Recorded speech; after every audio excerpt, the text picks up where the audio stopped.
So tell me why I'm not supposed to put that problem on the exam. Not because it's difficult, it's because of something that we did when we went over the section on the hyperbolic trig. Remember what we did on the hyperbolic trig? We didn't. We mean what? I should say then, maybe I should ask you, what did we not do? Didn't we do like some certain derivatives? Like most of that section. Yeah. So let's go ahead and see what it is that they're really expecting us to do here. If you go back to that section on hyperbolics, what was it? 6.7. Look at, where is it? Oh, maybe I'm wrong. It's a minus. No, it is a plus in there. Oh, it is a plus. Good. So if you're on page 487, is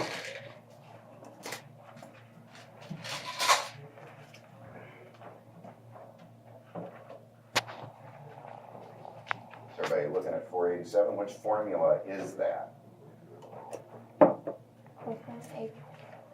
Inverse cosine. So that is the inverse hyperbolic cosine, right? And let's see, so I don't know, I guess that really is not a derivative. They don't tell us something, a function that you take a derivative of and get that, do they? So I guess that doesn't help us in a straightforward fashion. Oh, that's the same. Yeah, so we still have to integrate this somehow. So who's got a bright idea on what to do here? By parts? Yeah, very likely. I'd like to see if there isn't some kind of simplification that's going to work, but I don't see much there. Well, what would you do for a U substitution? That'd be too much work. What's that? That'd be too much work. Can I just use substitute? Yeah, I think that would be a difficult substitution. That would be ln u, but if you let u equal this, boy, du is 1 plus 2x over 2 rad x squared minus 1, and that whole thing is a dx. So when I substitute for dx, I've got to add those fractions together, put them over here, get rid of x's in terms of u's. It'd be kind of difficult to work with that. So I think we should try something else. Well, I think Monty's first suggestion might work. Let's try parts. Let's see what happens if that's supposed to be an ln toward the shape of the creature, x plus square root x squared minus 1, and then dv is dx. This may not work, but I don't know what else to try. So what's du? Well, the derivative of that on top, certainly this will go in the bottom. But what is the derivative of this?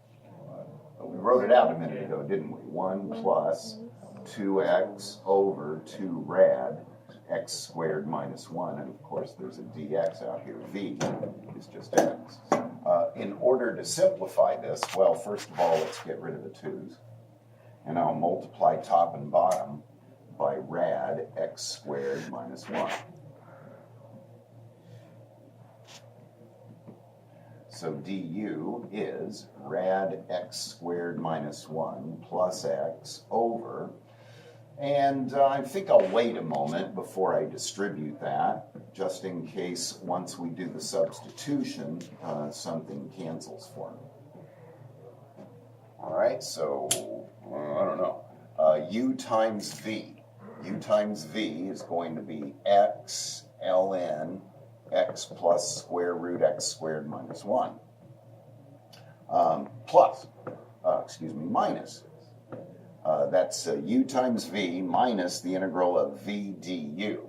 So when I take v times du, well, I'm going to get x square roots x squared minus 1 plus x over, and in the denominator, I've got a square root x squared minus 1, and then x plus square root x squared minus 1.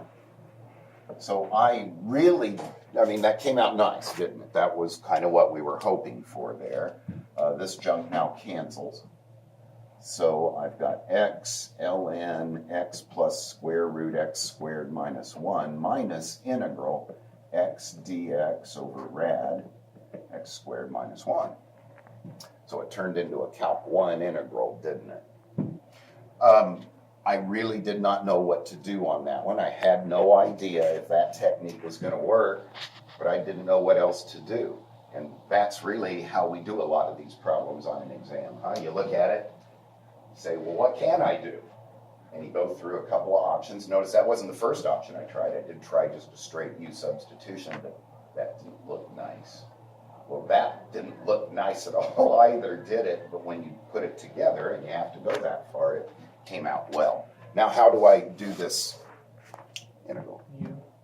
Well, since we used U up here, let's go with T. X squared minus 1, because then 1/2 dt is x dx, and that's what we were looking for. So x ln x plus square root x squared minus 1 minus integral, or let's put the 1/2 out here. So minus 1/2 the integral of dt over rad t. And I had a difficulty integrating rad t in the denominator yesterday. Let's see if I can do better today. X ln x plus square root x squared minus 1 minus.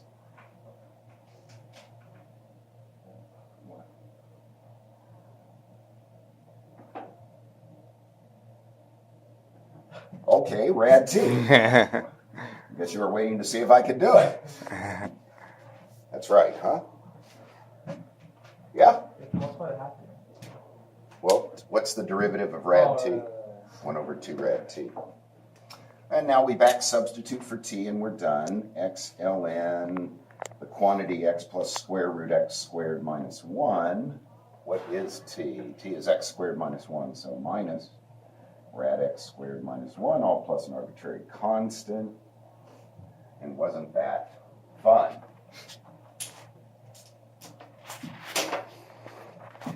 Well, I imagine most of the latecomers that are going to be here are here now. Let's hand out the